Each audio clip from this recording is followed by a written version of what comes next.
The race itself. Every motorcycle race has a beginning, a middle, and an end. The rider must be ready to show his speed right from the start. Really, the start, just getting a clean start, making sure you get it, you get it started and just get away, and, that's important. If I get an excellent start and I'm leading, I'll push hard right from the beginning and try to get some distance between myself and the rest of the pack. What I like to have on the board is I like to have whoever my main competition is to know within a couple of laps of the race, first, second lap, where they're positioned. It's very critical not to let something stupid happen in the middle part of the race. If it's a 30-lap race, lap 10 to 22 or 3. It's kind of a tough part of the race because you start lapping traffic. Like I say, the tire performance usually goes down. It'll go down after 9 or 10 laps, then hit a plateau, and a lot of times that's when my lines will change. The way I enter a corner, because I have to change the entire line through the corner because the tire's reacting differently. And so to maintain the same lap time and pace, you have to adapt to what the machine is doing. The middle part, you get that out of the way, then toward the end of the race, you pretty much know how it's going to finish unless you're really battling with somebody. And if you're in a battle with somebody, that's, I feel like if you cannot get away from them during the middle part of the race or in the beginning, it's better to set them up. Timing, that instinctive ability to make the right move at the right time. There is perhaps no better example of this than the Spanish Grand Prix of 1983, a classic battle between Freddie and the legendary Kenny Roberts. I remember it was about 2 laps to go, 2 or 3 laps to go in the race, and Kenny and I had this tremendous battle. I would say it's probably the greatest race that I've ever been in, the most exhausting race for sure. With the World Championship on the line, the 2 leading riders came upon slower traffic.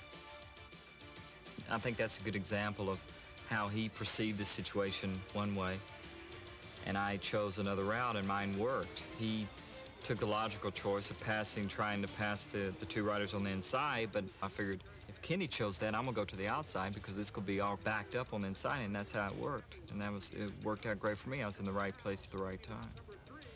That definitely won me the race because I had so much speed onto the front straightaway. This one dramatic move not only won the race for Freddie, it was the key victory in his battle with Roberts for the World Championship. Rain.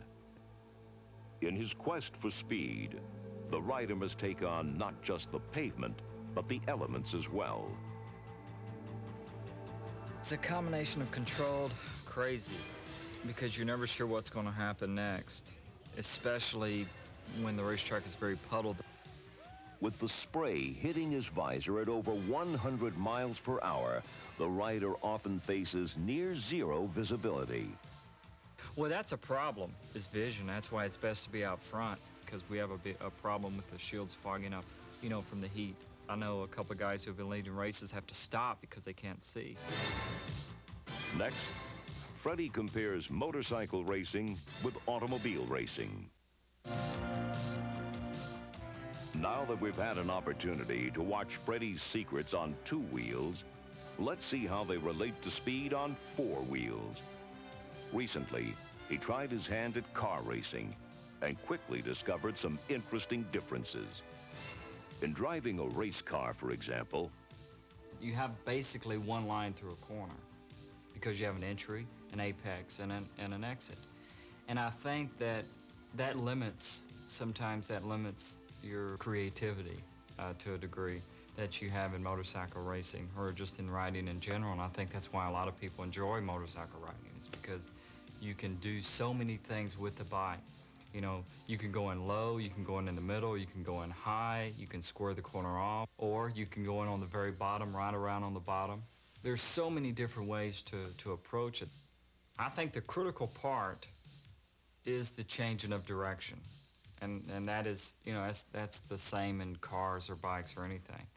And there again, on a motorcycle, you do that with throttle, steering, and weight transfer.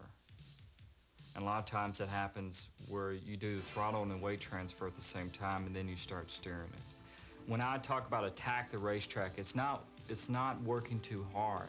That's what I want to make sure that it's understood. It's not the fact of, like, well, I want to get into the corner as deep as I can and throw the machine down and get on the throttle, and thing goes all sideways and I regain control right before I hit the wall, and you know, boy, man, that's, my heart's pumping, and that was a great lap. That's not what I mean. What I mean is that attack the racetrack if necessary, like the race is just 5-lap spurts. I attack the racetrack, and a guy may be looking at it going, I'm not working that hard. But I'm attacking the racetrack in my way. It's just to be aggressive.